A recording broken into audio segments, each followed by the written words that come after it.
the question that everyone's asking is whether McLaren are sabotaging the 81 so that Norris can win the championship.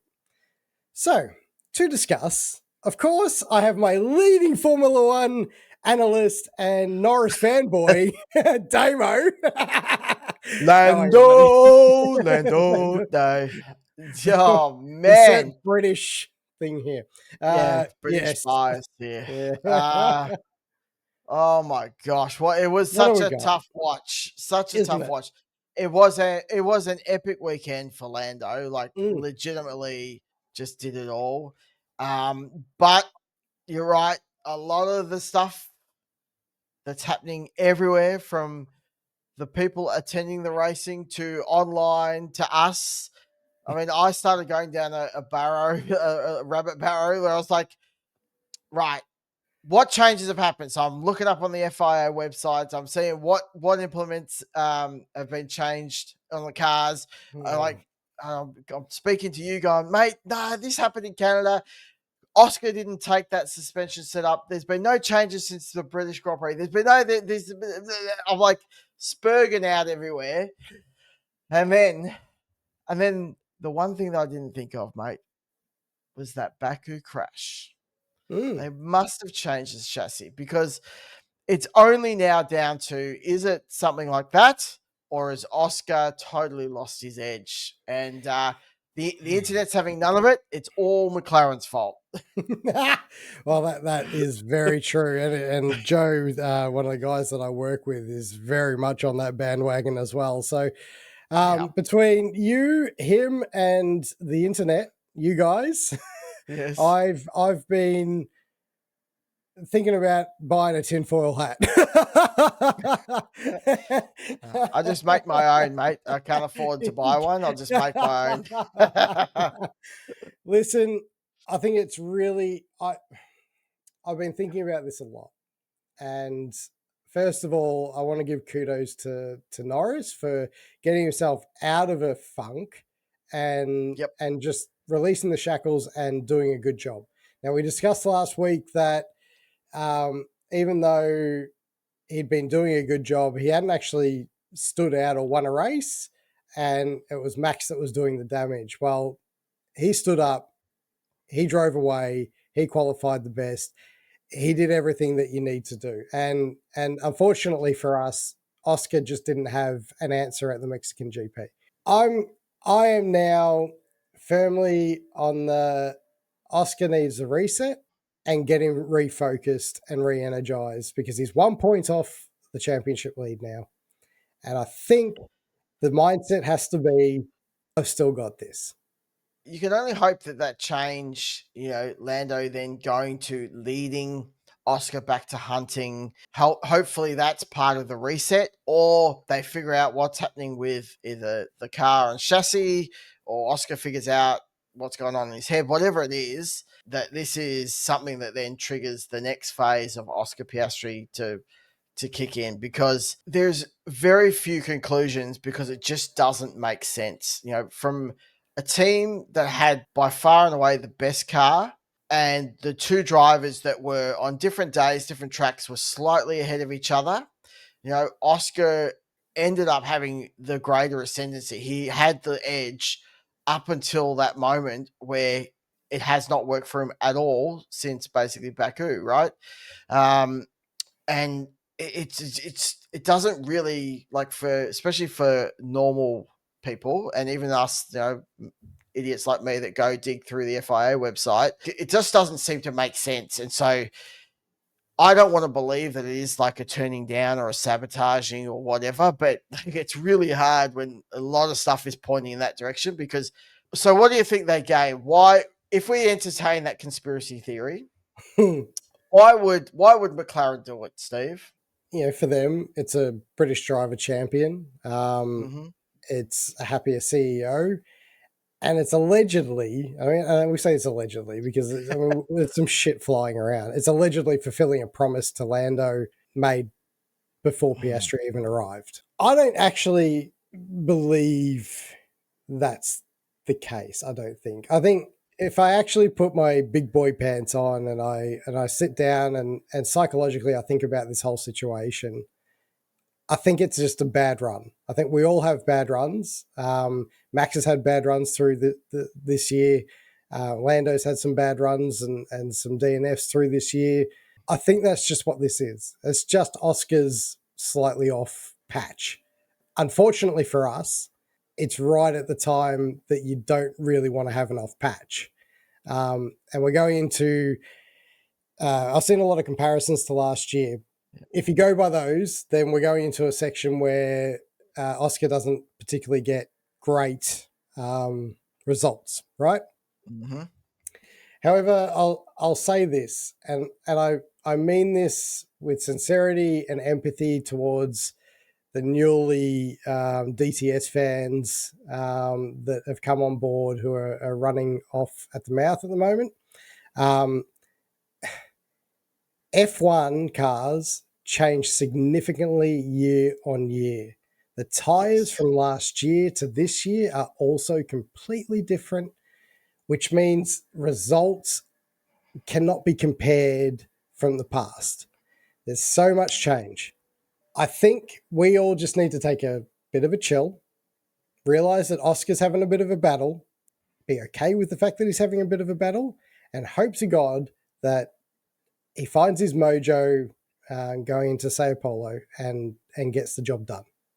And it's a good call out because the cars, everything does change. You still, you can draw some parallels, and there's always the grey areas because drivers do like certain tracks and perform well above and beyond perhaps their car performance or things like that. But especially like a lot of people were drawing comparison to how he went in Mexico last year. This is Oscar, and I mean, if you look at what unfolded in that race, I mean, it was just like not comparable at all. And I guess I'm with you. I want to believe, but I think the thing that I got that really irked me was in the post race interviews. I had this ghastly flashback to Danny Ricciardo, where Oscar's talking about, I've just got to learn how to drive the car differently, and I've just got to be a bit more. I'm like, no, and I'm like, insert flashbacks of what is it, Vietnam or something. Like it was. I was like, and that's what started my hunt down there. Okay, what's changed on the car? Why would he suddenly have to drive it differently? And so that's when I was like, nah, there's something funky going on. But you're right. Ultimately, it does just come down to it's just a moment in time. The track might not be quite to his liking, so he couldn't maximize. These are the things that he's got to get through if he wants to be world champion, and that's what he needs to focus on. Yeah, we can't allow our past trauma of results and things like that impact the way we are thinking, and then try and sort of in a way put that on Oscar. It's not really fair to do so, and it's not really fair to Lando either. So, but we'll get to that. I think when you look back on it, you're right. From the Baku crash, but I think it comes back to the Monza antics. I think that switch, it eliminates a little bit of trust between driver and team. Yep. And I think that started a small butterfly effect, whereby you have that little mindset of, oh, is the team backing me or what? And then you go into the Baku, it's already a tough race as it is, and it's high stakes. And then you have crashes, and that sort of compiles, and then it all compounds, and it keeps going. And then you have the clash at Singapore, and the team's not backing you again. You start to see why a mindset can shift and become a little more fragile, and that loses you a tenth or two on track. And then you compound that with Lando finding mojo, and then suddenly you start to understand that where the gap might lie, right? So I think that's why it's important that we look at it as a whole. And that's not to say that it's not McLaren's fault. They have a part to play in this for sure, but there's also got to be a level of accountability for Piastri to be able to deal with these situations, process them, and then let them go. And we probably need to Yep. do that too. Never. No, yeah, you're right. And look, we just need to sort of figure that out. We do need to take into account. I think it's a good call that there's sort of those three things at play here. There's the teammate, Lando, basically executing on exactly what we said he should do, getting his head in the game, being fast, all that. The team dynamics that have obviously impacted and perhaps caused a bit of mistrust, if you want to go that far, or questions around whether they're going to support him. And then, yeah, you look at the last phase of just not executing quite the way he should, being at tracks he's not, hasn't been great at in the past. That, yeah, it's compounding at the moment.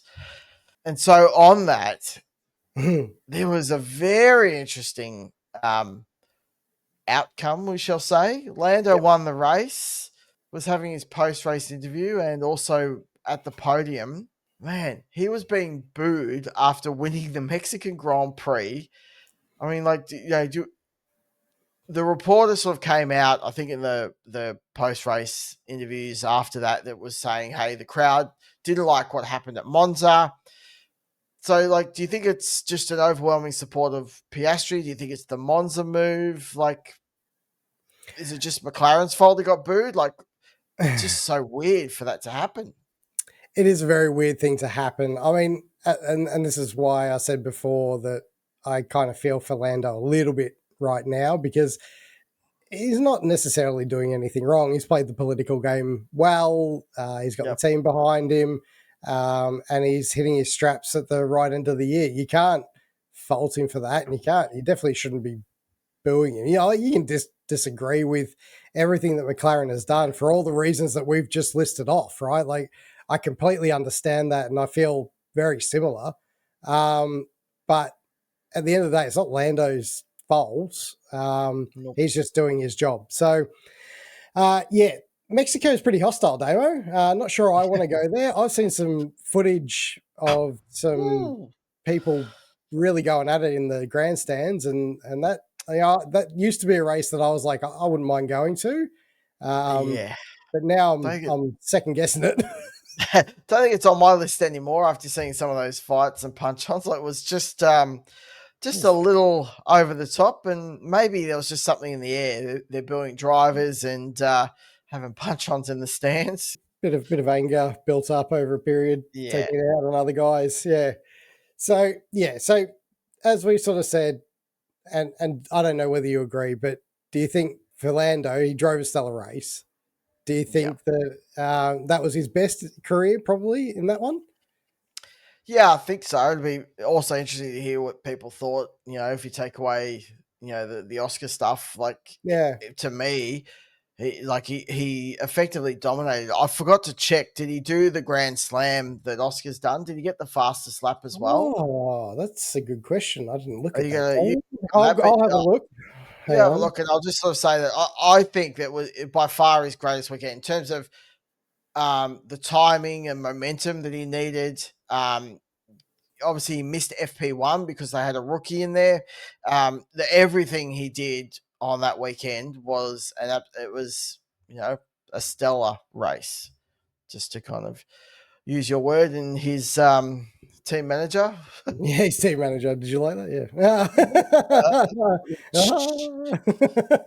All Yeah, right. So let's have a look. because Oh, I this is, didn't see anybody talk about it, so I think he must have missed the Grand Slam, but he got pretty close. Whereas I think he couldn't officially do the Grand Slam because he didn't get the first FP1. But I mm, think if he tops everything else that he's involved with, I think it's pretty fair to say, you could give him that card. George Russell, George.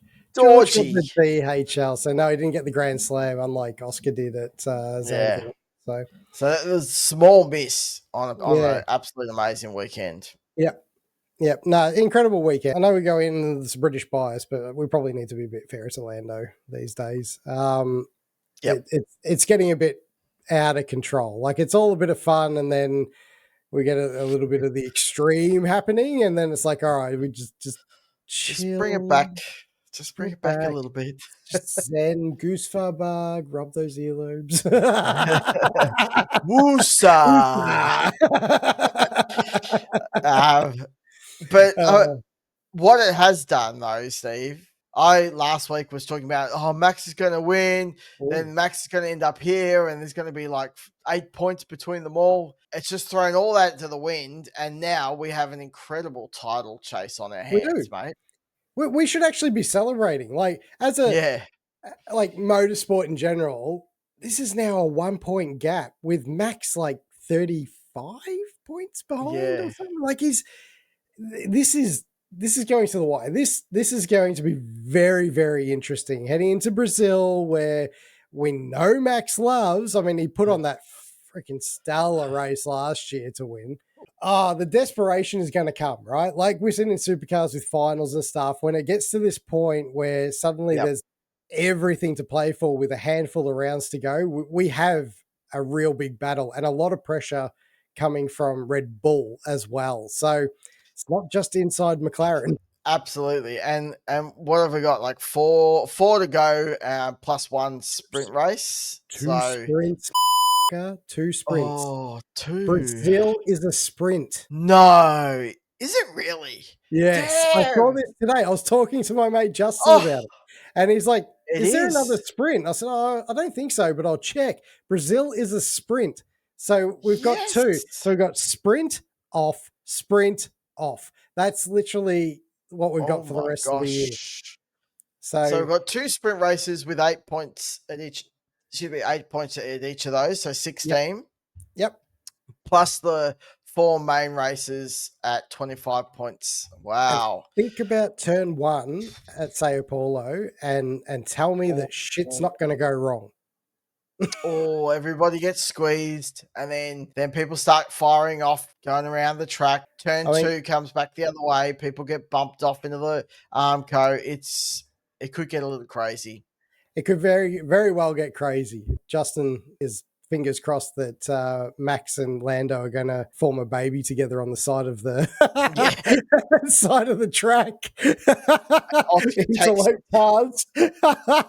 But I don't think, I'm not wishing that upon anybody. I'm just saying that's what he said to me. It's quite possible here. We could have another result whereby contact either between both McLarens or by Max and one of the McLarens. And if that does occur, I just hope that Piastri is well away from it and isn't involved in it. Well, he almost needs to, because we know Oscar is a build through the weekend kind of racer, and I've got massive alarm bells now with Abu Dhabi, the last round, where he has to give up FP1 to a rookie.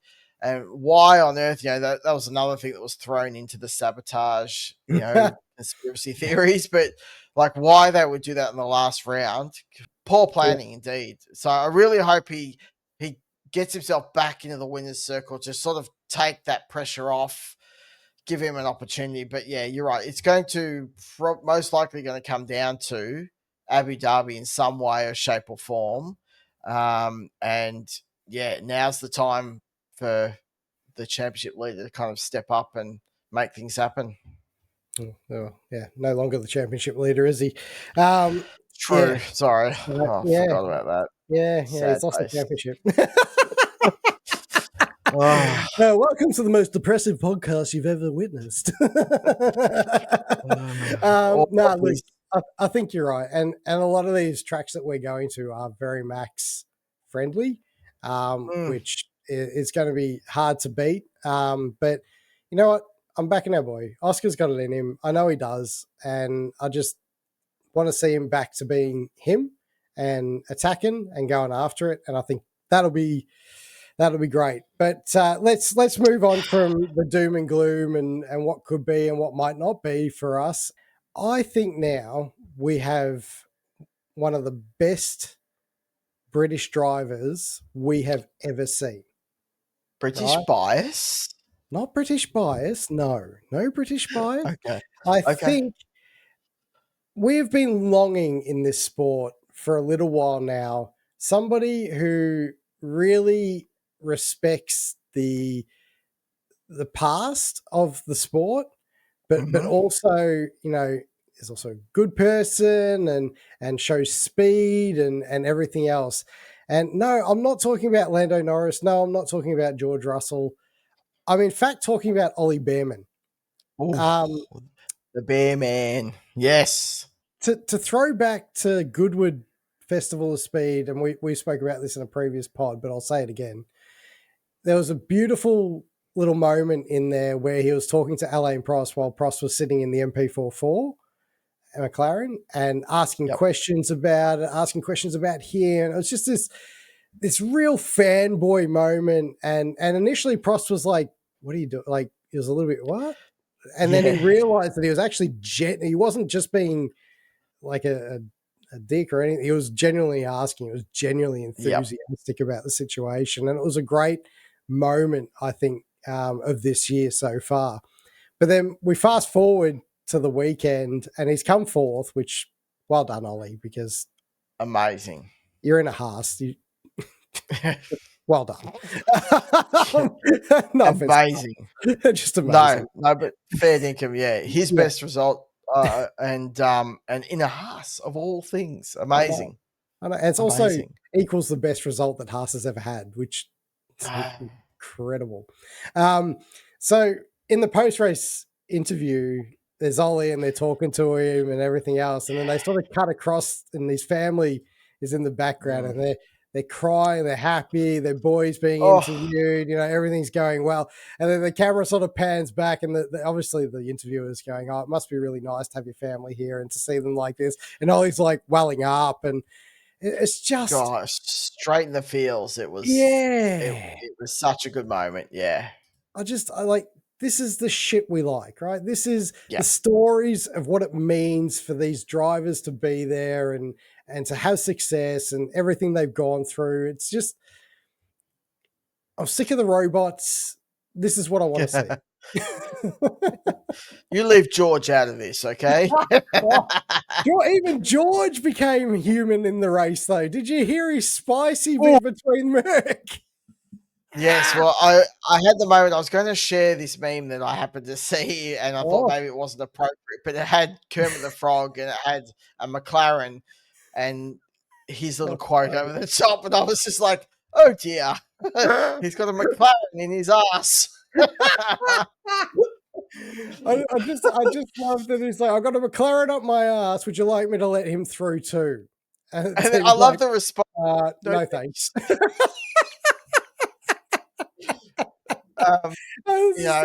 Great. That was great. George, I don't love you that much, but fuck, that was a funny moment. That was good. Yeah, exactly what I was about to say.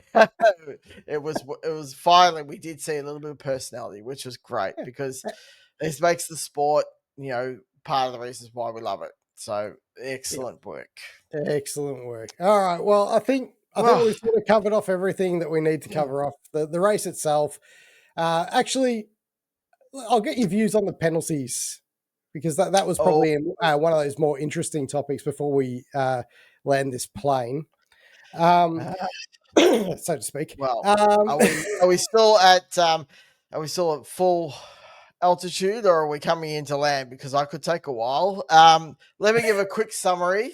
Okay. Of some of the penalties. I just thought some of the I'm just going to get comfortable. All right. All right, go. How about I just say, I expect nothing less from the bullshit that we've seen.